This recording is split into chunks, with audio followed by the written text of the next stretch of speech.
Sudah tahukah Anda faktor-faktor pembatas dalam budidaya tanaman kubis? Nah, di video podcast episode ini saya akan membahas tentang faktor-faktor tersebut. Seberapa penting faktor tersebut untuk pertumbuhan tanaman kubis sehingga produksinya bisa lebih optimal.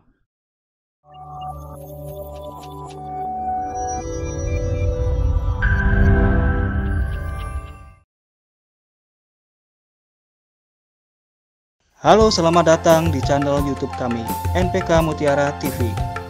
Di channel ini, Anda akan mendapatkan informasi dan edukasi seputar pertanian, khususnya nutrisi tanaman. Tonton video-video kami, jangan lupa like video kami, subscribe, dan pentung tanda loncengnya untuk terus mendapat update dari kami. Halo sahabat Mutiara, perkenalkan saya Yayan Wiandiana. Pada episode podcast kali ini saya akan membahas tentang kubis. Di sini yang akan dibahas adalah faktor pembatas dalam produksi kubis di lapangan. Anda yang ada di rumah, untuk sahabat Mutiara semuanya, silahkan simak materinya. Namun sebelum menyimak materinya, silahkan sahabat Mutiara ajukan pertanyaan-pertanyaan seputar pertanian yang berhubungan dengan episode-episode materi kami, dan silahkan sahabat Mutiara juga bila ada ajuan untuk topik-topik lainnya silahkan ditulis di kolom komentar. Selanjutnya mari kita simak materinya. Sahabat Mutiara tentu sudah tahu kubis. Kubis selama ini kan memang banyak ditanam di petani-petani kita ya di lapangan. Memang di sini ada beberapa yang memang jadi faktor pembatas untuk produksi tanaman kubis. Sebelum memulai ke faktor-faktor pembatas tanaman kubis, kita lihat dulu sebenarnya kubis itu banyak golongannya sahabat Mutiara. Selama ini yang kita tahu kubis itu hanya jenis engkol. Sebenarnya banyak, ada kol, ada brokoli dan yang lainnya. Selanjutnya kubis ini memang dari luasan area dari data BPS yang 2019-an lah. Itu sekitar 80 ribuan hektar untuk semua jenis tanaman kubis, bahkan bisa lebih. Dengan melihat potensi yang begitu besar, jadi memang tanaman kubis itu sangat berpotensi untuk dibudidayakan. Selanjutnya mungkin sahabat Mutiara pengen tahu sebenarnya untuk kubis ini varietas apa sih yang banyak ditanam di lapangan, terutama di para petani kita. Kubis ini yang umum yang banyak dibudidayakan adalah jenis kubis putih atau ibarat disebutnya engkol. Ini spesiesnya adalah Brassicae oleracea varietas capitata. Nah, pada umumnya untuk jenis kubis putih ini memang banyak ditanam di daerah dataran tinggi. Ya, di atas 800 mdpl. Kenapa harus di atas 800 mdpl? Karena kubis jenis ini memerlukan suhu yang relatif sejuk. Untuk di dataran rendah seperti apa? Kalau di dataran rendah ini kita sebenarnya ada jenis varietas tertentu yang bisa ditanam. Cuman kalau misalkan kubis dataran tinggi dipaksakan ditanam di dataran rendah, itu nanti ada permasalahan yang utama apa? Biasanya di cropnya itu kecil. Jadi karena memang kondisi lahan pun kondisi cuaca tidak mendukung untuk pertumbuhannya. Selanjutnya untuk kubis, tanah yang diinginkan itu adalah tanah yang subur. Ya, lebih spesifiknya biasanya tanah lempung berpasir. Tetapi untuk tanah-tanah yang misalkan tanah yang berpasir ataupun liat berpasir itu masih toleran. Jadi sebenarnya masih bisa tumbuh. Cuman memang memerlukan suplai air yang lebih banyak, terutama di tanah-tanah yang berpasir. Selanjutnya, untuk tanah, biasanya untuk golongan kubis-kubisan, apalagi kubis jenis kubis kol ini, biasanya dia itu menginginkan pH yang relatif agak netral, di sekitar 5,5 sampai 6,5. Nah, ini sebenarnya lebih disarankan di pH segitu baru kita bisa ditanam kubis. Permasalahannya kenapa kalau misalkan pH-nya di bawah 5,5 itu tidak disarankan. Sebenarnya tumbuh bisa, cuma nanti di lapangan itu banyak kendala, terutama sama apa namanya, OPT utama itu biasanya muncul. Itu biasanya ada di akar itu muncul penyakit akar gada, dan itu memang sangat batasi untuk pertumbuhan tanaman kubis. Nah, sahabat mutiara, untuk produksi kubis, nah kubis ini dari skala nasional memang untuk apa namanya, daerah sentra yang terbanyak itu memang sekitar 3 daerah. Pertama di Jawa Timur, yang kedua Jawa Barat, 3 Sumut. Itu memang dari luasan area yang paling besar untuk tanaman kubis. Meskipun memang daerah-daerah lain ada, cuma ini 3 besar sama penghasil kubis terbesar di Indonesia. Nah, untuk rata-rata produksi nasional dari data BPS sekitar ya 4 tahun terakhir ini, ya rata-rata kubis itu kisaran 20 sampai 21 ton. Jadi memang kalau melihat produksi memang dibilang rendah ya tidak, tapi dibilang tinggi pun tidak begitu wah, seperti itu sahabat mutiara. Sebenarnya ini masih kita bisa kita bisa tingkatkan dengan pola budidaya dan manajemen yang baik itu sahabat mutiara. Nah, ada satu literatur juga menyebutkan bahwa produksi rata-rata kubis untuk kubis putih atau ya kubis kol yang biasa kita tanam itu bisa menghasilkan 37,5 tonan lah per hektar sahabat mutiara. Jadi memang terbilang kubis itu kalau melihat data di kita di Indonesia itu ya memang agak rendah, mungkinnya 20 tonan gitu kan per 1 hektar. Nah, sebenarnya produksi bibit lah, bibit yang memang selama ini kan kita nanam bibit itu yang hibrida atau kita biasa beli di toko ya.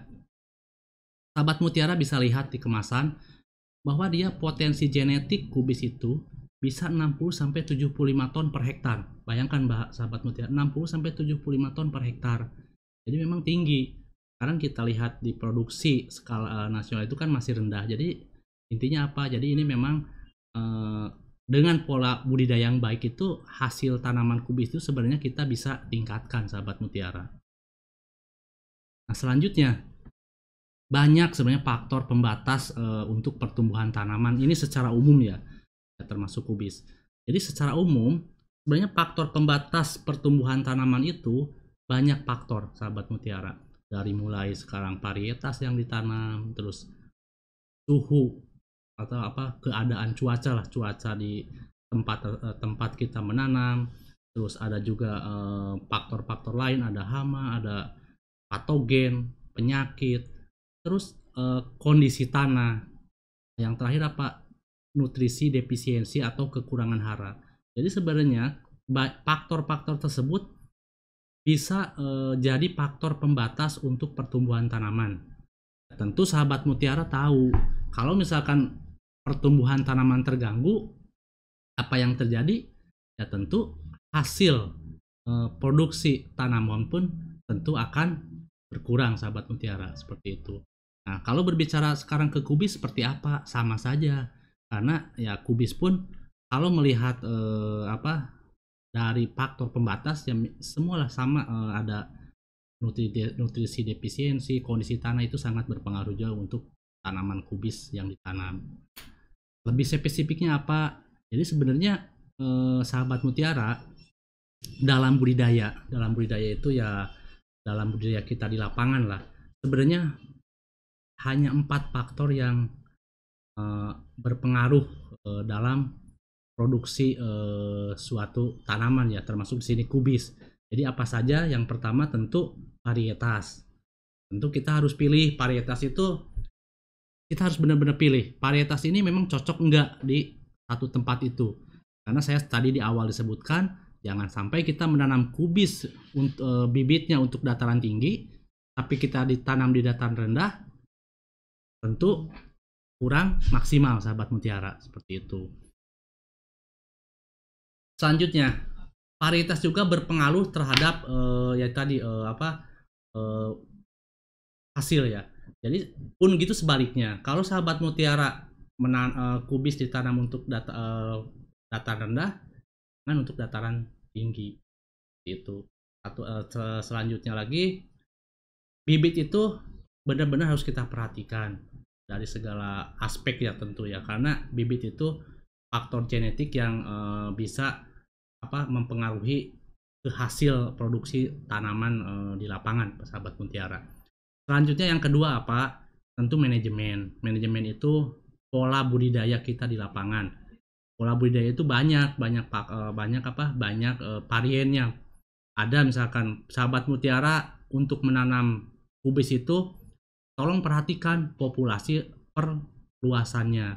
Jangan sampai gini loh, misalkan kubis itu untuk 1 hektar rata-rata sekitar 30 ribuan pokok lah tanaman. Nah sahabat mutiara kan sekarang nanamnya 40.000 atau 50.000, tentu itu pun dapat berpengaruh ke produksi.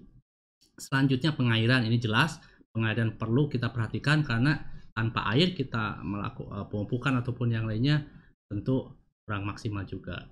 Selanjutnya juga pupuk dan pemupukan. Nah ini pupuk pun sama, jadi pupuk ini salah satu faktor yang harus kita perhatikan karena pupuk itu berhubungan dengan makanan ya untuk pertumbuhan tanaman. Terakhir pengendalian OPT.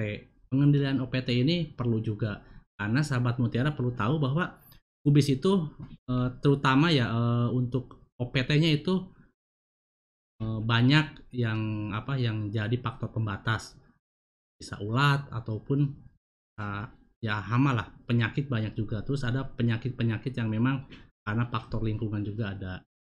Selanjutnya selain manajemen ada satu lagi tanah. Jadi tanah juga sahabat mutiara harus perhatikan karena sahabat mutiara tanah itu banyak faktor juga ada berhubungan dengan sifat fisik, sifat kimia dan sifat biologi. Jadi sahabat mutiara harus diperhatikan pH tanahnya seperti apa, terus sekarang tanahnya itu cocok tidak untuk tanaman kubis. Jadi itu harus benar-benar diperhatikan. Yang terakhir iklim. Iklim itu jelas sangat berpengaruh juga karena tadi disebutkan di awal bahwa kubis itu dia bisa toleran terhadap suhu, misalkan suhu berapa derajat gitu sahabat mutiara. Jadi tolong tetap diperhatikan terutama untuk suhu udara, cahaya matahari dan lain-lain. Jadi sebenarnya keempat faktor ini kalau sahabat mutiara bisa dipadukan dan bisa dipadukan untuk manajemen sahabat mutiara budidaya tanaman kubis, sahabat mutiara mungkin minimal sahabat mutiara dengan menerapkan manajemen pola-pola tersebut, produksi yang diharapkan bisa lebih maksimal. Selanjutnya sahabat mutiara berbicara tentang manajemen. Jadi pupuk itu salah satu dari bagian kita dalam memanage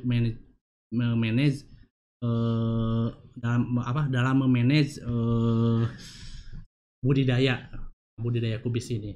Nah sebenarnya gini loh, pupuk itu hanya satu faktor saja untuk satu faktor penunjang untuk keberhasilan budidaya. Tadi kan saya sebutkan di awal bahwa banyak faktor yang lainnya.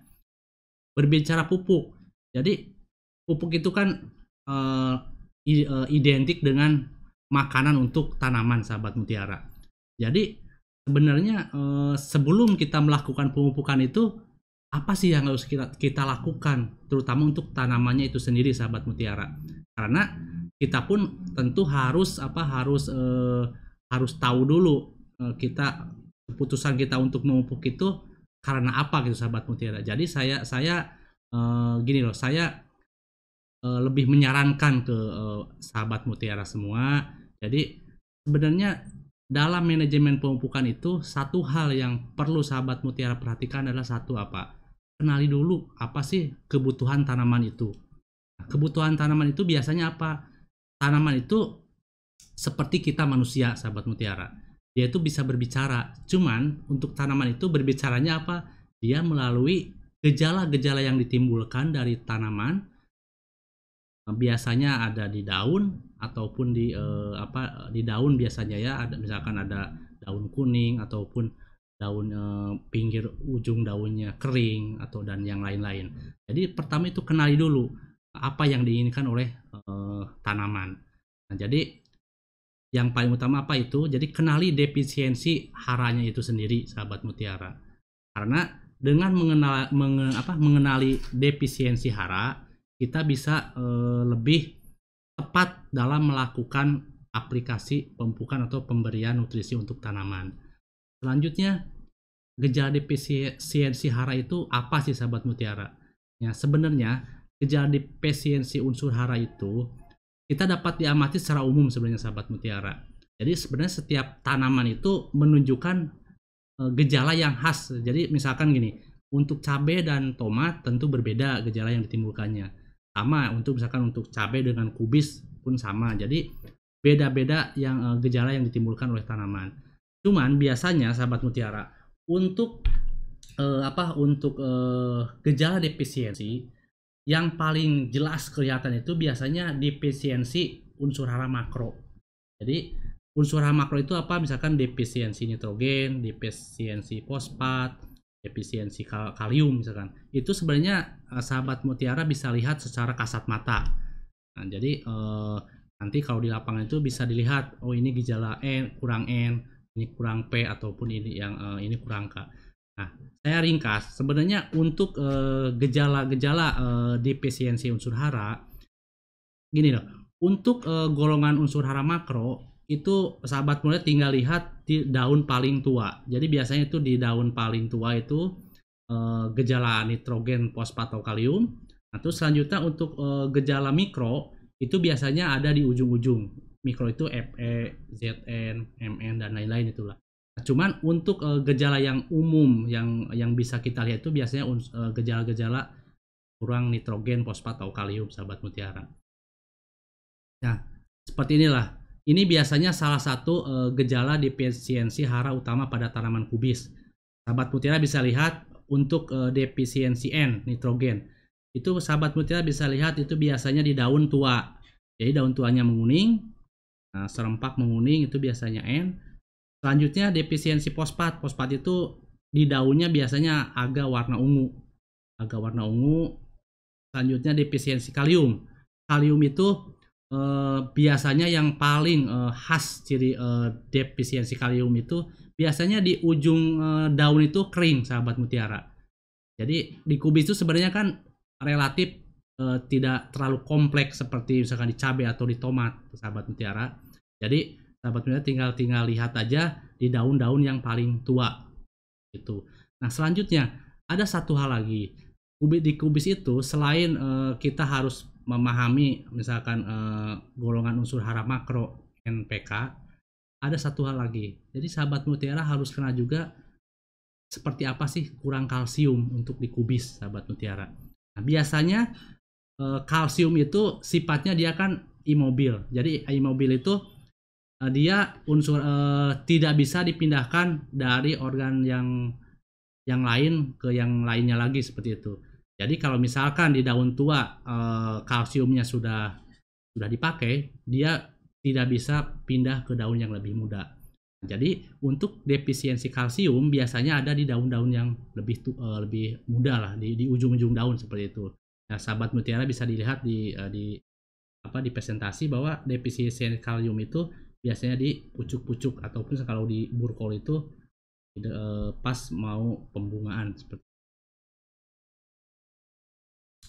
Selanjutnya, selain kubis terutama ini, untuk kubis, selain kita harus memperhatikan kekurangan-kekurangan unsur hara, biasanya kubis itu paling rentan terkena penyakit, sahabat mutiara.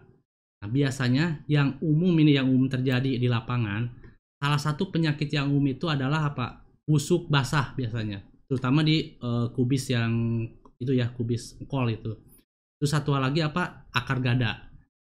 Sebenarnya penyakit-penyakit ini bisa kita minimalisir dengan pemberian nutrisi yang seimbang. Tetapi bukan berarti nutrisi bisa menyembuhkan penyakit ini, sahabat mutiara. Tetapi apa? Karena gini, ketika nutrisinya lengkap terpenuhi, kubis itu dia bisa lebih kuat, lebih tahan terhadap penyakit. Nah, ini salah satu penyakit yang umum di kubis, ada akar gada sama busuk basah Erwinia. Jadi sahabat mutiara memang harus memperhatikan, selain sekarang pemberian nutrisi ya yang tadi seperti tadi, lingkungan, suhu lingkungan, terus keadaan tanah pun harus benar-benar diperhatikan oleh sahabat mutiara. Nah, yang terakhir, sebenarnya untuk hasil maksimal tanaman kubis itu seperti apa sahabat mutiara? Jadi gini, sebenarnya budidaya kubis itu mungkin beda sama tomat atau cabai sahabat mutiara. Karena dari pola pemupukan pun kubis itu relatif lebih simpel dibandingkan tanaman golongan Solanaceae ya sahabat mutiara. Jadi sebenarnya untuk hasil yang maksimal itu kita cukup simpel saja. Kita analisis dulu defisiensi haranya seperti apa yang misalkan yang sudah terjadi, yang biasa terjadi di lahan tersebut. Terus faktor-faktor pendukung lainnya yang tadi ya, ada suhu, ada misalkan manajemen populasi pun diperhatikan, varietas dan tanah, keadaan tanah di tempat sahabat mutiara membudidayakan tanaman kubis. Nah, jadi dengan menganalisis defisiensi hara, sahabat mutiara nanti bisa lebih tepat dalam pola-pola pupuk ataupun unsur hara apa yang nanti diberikan untuk tanaman. Nah, intinya apa? Jadi lengkapilah kebutuhan unsur haranya. Seperti itu sahabat mutiara. Nah, sahabat mutiara, di media sosial kami juga ada, nanti mungkin sahabat mutiara ingin mendapatkan info-info seputar pertanian ataupun edukasi lainnya. Kami ada di page kami di Merauke Tetap Jaya, silahkan di like FB kami Merauke Tetap Jaya. Terus di Instagram pun ada, Instagramnya Merauke Tetap Jaya, silahkan di follow. Terus di YouTube silahkan di subscribe NPK Mutiara TV. Selanjutnya kami juga ada komunitas sahabat mutiara, komunitas NPK Mutiara di Telegram. Nah, di sana nanti kalau misalkan sahabat mutiara ingin berdiskusi seputar tentang pertanian ataupun info-info mengenai produk-produk kami, di sana ada komunitas NPK Mutiara. Untuk lebih lengkapnya, untuk lebih jelasnya, kami ada website di npkmutiara.com. Silahkan sahabat mutiara kunjungi website kami. Di sana sahabat mutiara bisa mendapatkan informasi yang lebih lengkap mengenai PT Merauke Tetap Jaya. Jadi sahabat mutiara, faktor-faktor pembatas tadi benar-benar harus diperhatikan ya, mulai dari ada tadi varietas, tanah, iklim, dan satu lagi defisiensi unsur hara. Itu harus benar-benar sahabat mutiara kenali dan perhatikan supaya hasil produksi kubis yang sahabat mutiara budidayakan bisa tumbuh dan berproduksi secara optimal. Demikianlah video podcast kita kali ini. Kami akan kembali dengan topik kubis lainnya. Bila sahabat mutiara ingin bertanya dan mengajukan topik lainnya, silahkan tulis di kolom komentar. Jika video podcast ini dirasa bermanfaat, silahkan sahabat mutiara bagikan sebanyak-banyaknya di medsos sahabat mutiara. Dan jangan lupa subscribe YouTube kami di NPK Mutiara TV dan pentung tanda lonceng. Stay healthy, jaga jarak, salam mutiara.